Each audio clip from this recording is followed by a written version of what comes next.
कैसे हो दोस्तों, उम्मीद करते हैं आप सब बढ़िया होंगे। दोस्तों पहले तो आज बात कर लेते हैं जो पिछले काफ़ी दिनों से मुद्दा गर्म है धर्मांतरण को लेकर। आप सब जानते हैं दोस्तों कि काफ़ी दिनों से जब से लगभग पूरी यूपी के चुनाव को लेकर घोषणा हुई है तब से ही धर्मांतरण वाला मुद्दा जो है जोर पकड़ चुका है। क्या आप जानते हैं दोस्तों कि इस धर्मांतरण वाले मुद्दे से पहले तो यूपी में 2 मौलानाओं को गिरफ्तार किया गया था जिनकी अब खबर नहीं है, और दूसरा उसके बाद मौलाना कलीम सिद्दीकी जो एक मशहूर स्कॉलर हैं उनको भी धर्मांतरण का आरोप लगाकर दोस्तों गिरफ्तार किया गया था, जिनको लेकर भी कोई खबर अब मीडिया में नहीं है। क्योंकि दोस्तों धर्मांतरण का जो मुद्दा उछाला जा रहा है वो आप सब जानते हैं भली भांति कि किसकी तरफ से उछाला जा रहा है और क्यों उछाला जा रहा है।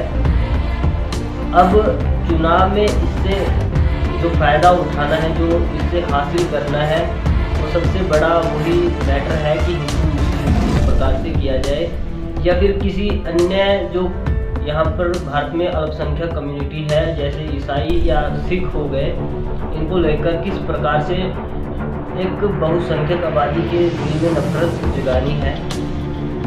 ये सिर्फ और सिर्फ इसी मकसद से इस मुद्दे को उछाला जाता है बार बार। अब बात मैं करता हूँ दोस्तों कर्नाटका के चित्रदुर्ग जिले के होसदुर्ग तालुका के कुछ गांव में जबरन धर्मांतरण के भाजपा विधायक के दावे का खंडन करने वाले तहसीलदार की रिपोर्ट पेश करने के कुछ दिनों बाद उप तहसीलदार का तबादला कर दिया गया। ये द वायर की रिपोर्ट है दोस्तों। कर्नाटका में एक भाजपा के विधायक ने ये एलिगेशन लगाए थे कि एक गांव में धर्मांतरण कराया गया है जबरदस्ती। इस पर वहां का जो तहसीलदार था, जो उस गांव की तहसील पड़ती है, उस तहसीलदार ने इन बातों का खंडन किया था और उसने साफ तौर पर कहा कि ऐसी कोई बात नहीं है। अब दोस्तों खबर ये है कि उस तहसीलदार महोदय का तबादला कर दिया गया। न्यू इंडियन एक्सप्रेस की रिपोर्ट के मुताबिक तहसीलदार थिप्पेस्वामी का तबादला कर दिया गया और उन्हें अपनी अगली पोस्टिंग का इंतजार है। थिप्पेस्वामी ने बताया, मैंने जबरन धर्मांतरण की कुछ रिपोर्टों के बाद सर्वे किया था। जिला प्रशासन ने मुझे सर्वे करने को कहा था। मेरी रिपोर्ट में मैंने वही बातें रखी जो लोगों ने मुझे बताई थी।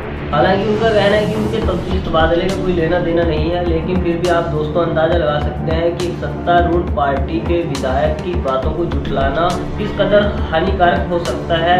ये अब तहसीलदार हालांकि इस बात को छुपा रहे हैं, लेकिन कहीं ना कहीं इसको आप देख सकते हैं कि जैसे ही उन्होंने उनकी बातों का खंडन किया, उनकी रिपोर्ट का खंडन किया, वैसे ही उनका तबादला हो गया। ये सब बातें इसी में आती हैं दोस्तों कि एक रसूखदार राजनेता किस प्रकार से अपने ही हिसाब से सिस्टम को चलाता है, किस प्रकार से उसको मैनेज करता है।